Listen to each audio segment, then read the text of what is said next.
Now let's see what's cooking in a functional medicine doctor's kitchen. Dr. Basima Williams invited us into her kitchen to cook with her and learn the what and why behind one of her favorite, easy, and nutritious meals. Functional medicine is a form of practice that really looks at root cause of illness rather than the illness. So when patients come in, say with diabetes, rather than just prescribing a medication, while that may be necessary temporarily, we're looking at why you became diabetic and what you can do to reverse it.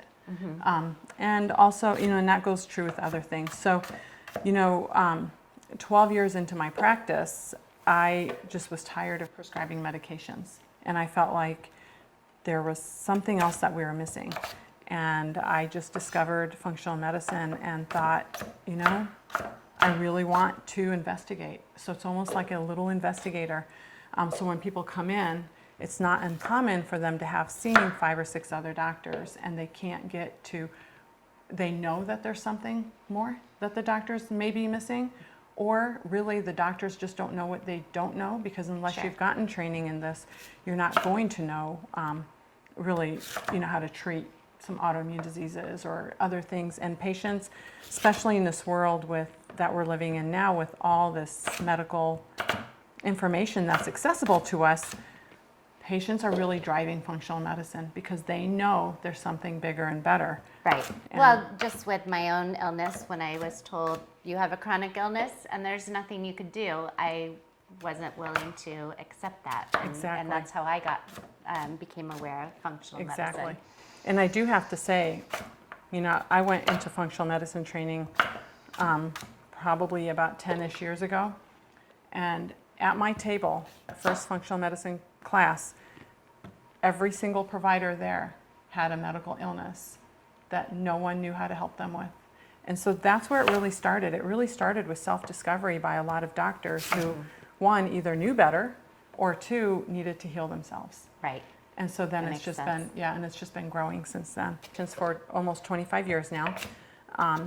And the last 3-4 years, pre-COVID, I went virtual, primarily because I wanted to really really be able to be more accessible. And so cost is an issue with functional medicine. So I could see patients virtually in any state that I'm licensed in. I would say a large majority of my patients are the women going through menopause and feeling like they're going crazy. And no one... I think I'm going through peri-menopause right now. Peri-menopause is the worst because you're like literally you're all over the place. And unless you understand the pathophysiology of that at a much higher level than what you're taught in medical school, you are not going to be treated well because you don't know what you don't know. And so I have a lot of perimenopausal women, and it's, for me, it's because I've dealt with this hundreds of times, it's relatively, easier now. I don't want to say easy. There are some really challenging cases, but it's easier. And so what I find is that's probably about 50% of my practice is PCOS, some infertility, perimenopause, and menopause are the bulk of my hormone patients. Okay. So then I also treat a lot of gut. Okay. And so a lot of my patients, even when they do come in for hormone issues, I ignore it and we treat the gut instead. I see. But then we push that restart button because a lot of symptoms go away when you treat the gut. Why would we treat that versus treating the root cause? Right. One of the things you said we are going to make today is an estrogen friendly or happy salad. Yes. Right now what we're doing is we're just making some sweet potatoes. I'm primarily vegan. I'll eat fish every once in a while. I don't put myself in a box, but I would say 90% of the time I'm a vegan and I love vegetables. I grew up on vegetables, so I eat a lot of vegetables. So we're making some sweet potatoes because one of my favorite foods is sweet potatoes. It's got a lot of nutrients. It's great for the colon, microbiome. So I try to incorporate sweet potatoes or some type of colorful potatoes into my diet on a regular basis. When you're vegan, you kind of have to have some bulk like that. So if you wouldn't mind taking this and just putting it in there and then putting that in the oven, I'm going to get started on... Can I take your spoon? Yes, please do. And the reason why I call it Happy Estrogen Salad is because believe it or not, you can actually affect how your body metabolizes estrogen. So, and the way that you do that is by understanding how estrogen is metabolized.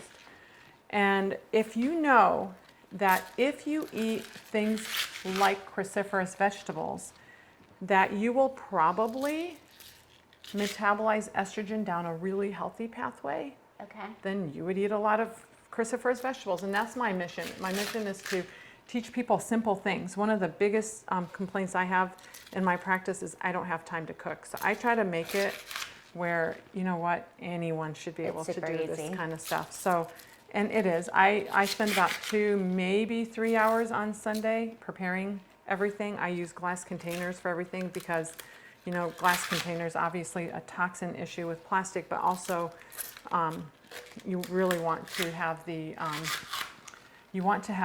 benefit of the airtightness, so oxygen isn't getting in, causing oxidative stress to your food and making it go bad fast. So it preserves it a long time. That's why I do that. So here's our salad: kale, broccoli, radishes, things like Brussels sprouts, arugula, cabbage too. I love cabbage, just regular cabbage. You know, I've actually had a patient who, after working on her gut and working on her diet, and the final thing I told her to do is I said, get rid of any sugar in your diet. Anything that comes in a box or a bag, get rid of it. She was still having hot flashes. She was perimenopausal in a point in her life where she was not a candidate for hormone replacement therapy yet. All I did was got rid of her sugar in her diet. That's it. I said, just get rid of that and let's see where you land. And before her follow-up appointment, she saw me, and in front of everyone, she said, tell me, oh my gosh, my hot flashes are gone just with giving up that junk food. And it's so true. It's so true. So sugar is a huge, you know, sugar will make that bad estrogen pathway increase. So, you know, it's not, we focus on what increases good estrogen pathways, but also what decreases the bad estrogen pathways. So we try to incorporate all of that into our plan of action for our patients. First, gut healing, assessment, full treatment, and then we push that restart button. Where are you at now? I will tell you that when I started my functional medicine practice, only the people that needed the help were seeing me. Mm-hmm. And in the past 3-4 years, we have seen a huge shift in people seeking functional medicine doctors for prevention. Right. And I was about ready to say that. Yeah. All of a sudden that people know that the value of it, and so they're going before they have an issue. And again, it's education, right? It's people understand, oh, there's a, what is functional medicine, and that's what you're doing, that I love. That's why I wanted to be part of this. Not accepting good enough and really pushing the envelope, and also pushing doctors to do more. So what, in your functional medicine training, what additionally did you receive from that training? So number one, a lot of the research that's, you know, a lot of the research that's done on, hey, does eating this way really help you? Mm-hmm. How is that going to make a drug company a ton of money? Right. So that's the problem. Mm-hmm. And so we don't have a ton of research, and that was what's lagging, because you can't say that eating, you know, of course we know that eating a lot of sugar, becoming diabetic, and leads to all these other medical problems. But what can you do before all that happens? Right. And what can you do to reverse it if it happens? Exactly. And so that we are not taught, because you need, you know, the standard of care practices require studies to back up what you're doing. Mm-hmm. You know, if I told somebody to do this and I got sued for it, I need to have studies and data points that point to what I told this person to do is accurate. It's much more available now. Like I said earlier, I think that this is a patient-driven practice. These are demands that patients are making of their doctor. A lot of my patients will have done research and are very smart, and so they'll come and expect this level of care, and finally somebody who understands what they're trying to say. Right. Finally someone who can put the picture together, and finally somebody who tells them they're not just crazy and putting them on an antidepressant medication. But, you know, it's a long journey for a lot of people. It is. But it's a lot better now. So the other thing I love when I cook is I want to add as many colors as I can to my food. It's getting pretty. So I added some radishes in. The other good thing with the high sulfur vegetables and cruciferous vegetables and, you know, onions and stuff like that is they are amazing for liver detox. Okay. And so a lot of times in my patients, when I focus on their gut, one of the main things I focus on is, hey, how can I make you make more bile? Because I know that that's where toxins are delivered and then excreted through the stool. So how can I help you improve bile? Radishes are one of the best foods. When I make my dressing, I just literally just do, I always do 2 parts of some kind of acid. I love lemon. And then I just put about half of that in oil. If you want, you don't have to use that much. I wouldn't go twice as much oil, so I would definitely do 2 to 1. And then I always add just a little bit of honey, just a little sweetener, just to kind of balance. And again, it's about a teaspoon, you know, give or take a little. I love spicy, so I always add a little chili peppers, and again, just a little, whatever you want. Ginger. I love ginger, but not everyone does, but I love it. I love ginger, and it's so anti-inflammatory, great for the liver, great for detox.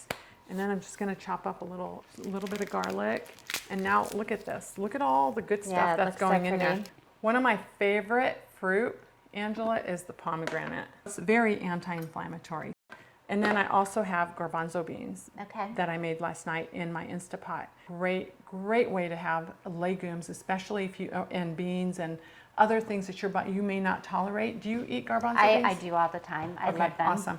So they're one of my favorites. You want to cook them until they're super duper soft. They're a little hard right now because I just took them out of the fridge, but you want to a little overcook them to really break down any of the starches that might be hard for your body to break down, especially the kidney beans and the pinto beans and all those beans. So, and you know what? We're adding a lot of protein here. I like to add pumpkin seeds, a little more protein. These are raw, they're great for you, so why not?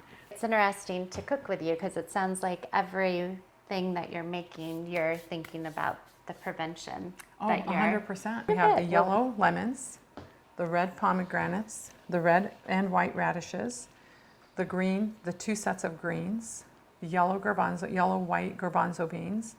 So, I mean, we've hit a lot of colors, We have, and you're supposed to eat the rainbow, right? That's the goal. But I have these containers, so like if I want a salad, it takes me like 2 minutes. 2 minutes to have my salad bar. So I call it my homemade salad bar here. So we're going to do this. So these are beets that I just roasted. So easy, I just cut them up and roast. Now beets also have a lower glycemic index, don't they? Yeah. So you get that And they're sweet great. without spiking as much. Exactly, and they're great for your heart, blood pressure, and then little quinoa. So like if I was going to make a bowl, which this is like my real life, I actually do this. Okay. I'll use that spoon. I'll just put, this is my base, so I'll do this. And then I'll add, when these cool down, I'm actually gonna mix them in there, but because they're hot, I can't do that yet. I will go ahead and add these to the side. I'll add some beans that I've already cooked, pre-seasoned, everything, and maybe a couple pieces of broccoli. That's another amazing cruciferous vegetable for that good estrogen metabolism. A couple little beets. You know what? Look how easy that is to do something so colorful and so beautiful. And you can have this every single day. Right. And you're having different colors. Again, we don't want you to eat the same foods every day. You just change up the vegetables. I have 3 other vegetables in there right now that I could take out instead of these. We want you to be functional until however long you want to be functional. And then when you're ready to go, then you're ready to go. That's our goal. That's our big idea goal. So when we see people, we are not looking at their current problem only. So when I see a gut issue, I'm not looking at just that. I'm not going to share that with everyone though, because that would be very overwhelming. But I'm looking 1 year down the line, 5 years down the line, and 10 years down the line, as you should. When we make financial plans, it makes so much sense to do that. Right. But when we make health goals, why are we not doing that?